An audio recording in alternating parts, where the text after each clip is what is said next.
আজকে প্রীতি আর রনের ভিডিও দেখে ভীষণ ভালো লেগেছে। ভীষণ ভালো লেগেছে আজকে প্রীতি আর রনের ভিডিও দেখে। রনের আজকে বার্থডের ভিডিও আমাদেরকে দিয়েছে, সে ভিডিওটা দেখে ভীষণ ভালো লেগেছে। বললাম না, একদম মন ছুঁয়ে যাওয়ার মতন এই ব্লগটা আজকে দেখেছি, ভীষণ ভালো লেগেছে। কারণ কেন, রনের কি অবস্থা হয়েছিল, কোন জায়গায় নিয়ে গিয়েছিল রনকে নিজের দিদি এই রায়বাগিনী ননদের কথাই বলছি। আজকে এই নিজের ভাইকে কোন পরিস্থিতিতে ফেলে দিয়েছিল।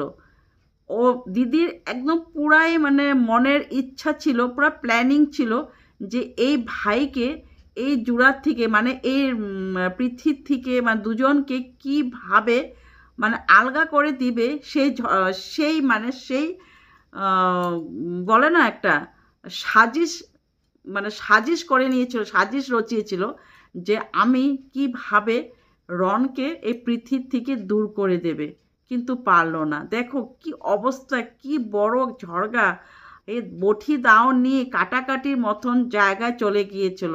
নিজের মাও নিজের ছেলের সাপোর্ট দেয়নি। আজকে দেখো পৃথির ভালোবাসায় আজকে রন কোন জায়গায় আসলো, কি অবস্থা হয়ে গিয়েছিল রনের, কোন জায়গায় চলে গিয়েছিল রন, কি অবস্থা। আজকে যদি পৃথি এসে ওর বাড়িতে এসে রনকে না সামলাতো, তাহলে রনের অবস্থা আরও খারাপ হয়ে যেত।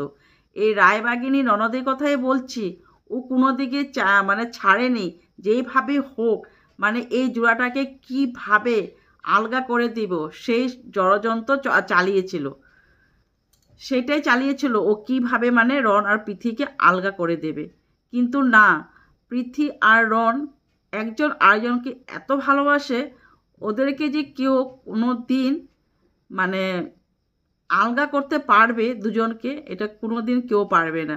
ভীষণ ভালো লেগেছে। আর পৃথির যে মানসিক ছিল কালী পূজার, জুড়া কালী পূজার মানসিক, সেই মানসিকটাও আমাদেরকে দেখিয়েছিল। ওর যে জ্বরটা হয়েছিল, খুব মানে খারাপ পরিস্থিতি, খুব মানে অবস্থা খারাপ হয়ে গিয়েছিল, তখন ওর মা নাকি মানে মানস করেছিল যে জ্বর দুইজনের মানে যমজ কালী পূজা করবে আর কি, জুড়া কালী পূজা করবে। তো সেই জায়গাতে ভিডিওটা দেখেও ভীষণ ভালো লেগেছে। খুব সুন্দর করে পৃথি নিয়ম কারণ করে খুব সুন্দর করে ভিডিও আমাদেরকে দিয়েছে, দেখলাম ভীষণ ভালো লেগেছে। আর দেখো মেয়েটা কিন্তু বলতে গেলে প্রচুর কষ্ট করতে পারে, মানে ওর মধ্যে প্রচুর মানে উৎসাহ জিনিসটা, মানে ওর মধ্যে অনেক নেগেটিভিটি জিনিসটা অনেক বেশি রয়েছে ওর মধ্যে। কারণ দেখো ও যে কি সুন্দর করে রনের এই পরিস্থিতিতে রনের পাশে গিয়ে দাঁড়িয়ে রনকে খাও বলেছে, রান্না বাড়া কিচ্ছু করতে পারে না। আচ্ছা যাই হোক, যা রান্না করেছে ভীষণ সুন্দর রান্না করেছে, ভীষণ ভালো রান্না করেছে। রান্না করে ওকে খাওয়া দাওয়া করিয়ে আবারও দেখো নিজের বাড়িতে চলে গেল পুজোর জন্য। ওখানে পূজা টুজা করার পর আবারও চলে আসলো রনের বার্থডের জন্য। সেইখানেও বার্থডেতে সবাই যে পৃথি আর তুষার আসছিল, তিথি তুষার আসলো, সবাই মিলে সেলিব্রেট করা হলো। রাত্রেবেলা আবারও পৃথির দিদি, দাদা ভাই সবাই মিলে ওরা দাদা বৌদির রেস্টুরেন্টে গিয়ে সুন্দর করে খাওয়া দাওয়া করলো। ভীষণ ভালো লেগেছে ভিডিওটা দেখে। আর এইভাবে পৃথি আর রন যদি এইভাবে সবসময় একজনে আরেকজনের প্রতি ভালোবাসা থাকে না, তাহলে এই ননদ কিছু করতে পারবে না, এই ননদ কিচ্ছু করতে পারবে না। এই ননদের মানে অনেক হিংসা ঢুকে গিয়েছিল এই পৃথির প্রতি অনেক হিংসা ঢুকে গিয়েছে। ও কীভাবে চায় যে পৃথিকে রনের থেকে আলাদা করে দেবে।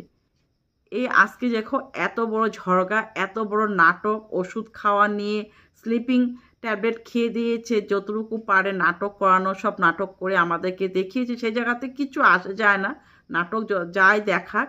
আর পৃথি আর রনের ভালোবাসাটা কেউ আলগা করতেও পারবে না, যেহেতু ওরা সত্যি কথা বলতে ওরা না একজনে আরেকজনের জন্য মানে ভগবানে হয়তো বানিয়েই পাঠিয়েছে এই জোড়াটাকে। ভীষণ ভালো লেগেছে ওদের ভিডিও দেখে আজকে, সেই জন্য ভিডিও করতে চলে আসলাম। যেটা আমি ভালো লাগে সেটা আমি সবসময়ই বলি, আমি ভালোটাই বলবো, আর যেটা নাকি আমার খারাপ লাগে সেটা আমি খারাপ বলতে বাধ্য হই।